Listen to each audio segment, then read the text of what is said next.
Hello YouTube, this is Sniper's End, and this is probably going to be the last video that I upload for a very long time, because as I've already mentioned in my MP7 video, I am going to boot camp in about 40 hours now. Now it's a possibility that I might not go because I got in under a waiver, which is a something that's, if there's something that's against the rules, but you still want to get in, you can get what's called a waiver.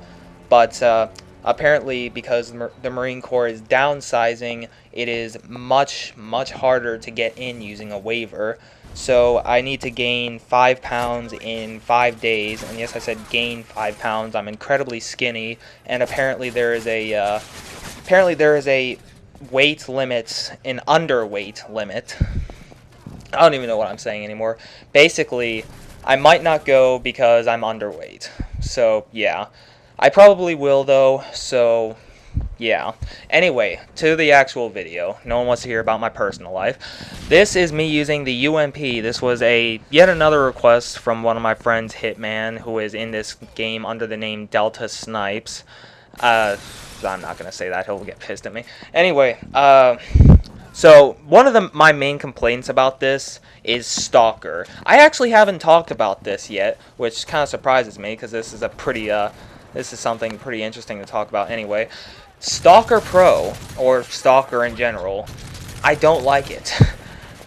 When I first got this game, I hated it, because I always had Stalker on, and it seemed like every time I shot at people, I could never hit them. After a while, I realized it was because Stalker is way too freaking hard to use, I guess you could say. Yeah, basically. It's just, I start shooting at someone, and my natural instinct, the way I fight people, is I strafe off to the left or the right, usually to the left. And once I start strafing, it becomes incredibly hard to control my aim, because with Stalker, I start moving incredibly fast over to the left. So I have to overcompensate to what I'm usually used to when I'm shooting at someone. And what usually happens is I'll actually end up just standing still, and somehow that works in this video. But most of the time, if you start standing still while trying to shoot someone, you're not going to last very long. I'm sure that if I used Stalker enough, I could get used to it, and it would be an even better part of my strategy. But, well, it's too late for that now, because I have about 40 hours to get used to it, and even if I decided I wanted to right now, it wouldn't work out. So anyway, right here I'm actually trying to just walk around with my sights aimed all the time, which it could be a strategy, but at the same time, you can't move to the left and right as, like, not moving with the left analog stick, but moving the camera with the right analog stick. You can't do that as fast. So, walking around with your sights aimed down all the time, it's probably not a very good strategy. And it would lead for a very boring game. Right there, if I had had my TAR-21, I would have had a quadruple kill.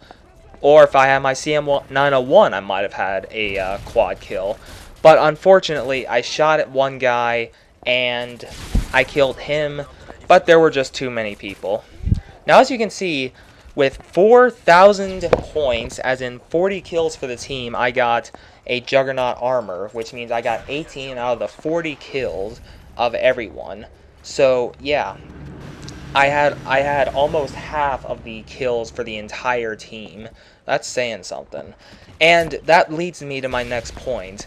I don't like using Juggernaut armor that much, because if you're with a team that is halfway decent, or at least not a bunch of fucking campers, then you're usually not going to end up getting 18 kills by the time the game ends.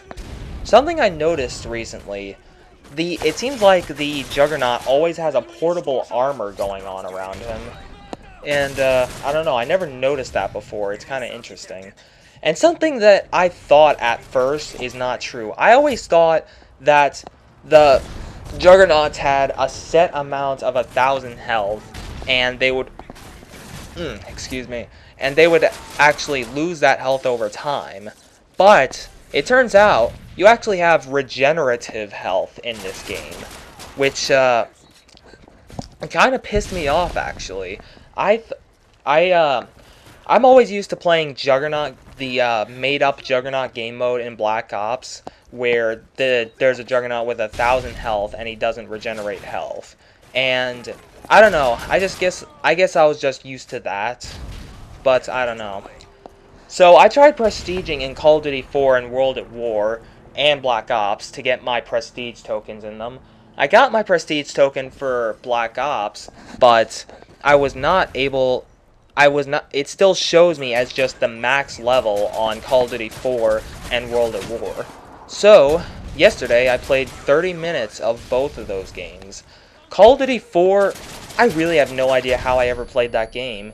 The muzzle flash, the martyrdom, the grenade spam, and, well, that's just about it. But all those issues come together to make a bad game. Oh yeah, and bad hit detection. Call of Duty 4 had pretty bad hit detection, almost like Black Ops, except not as bad. World at War, I still think it holds up as a pretty nice game today.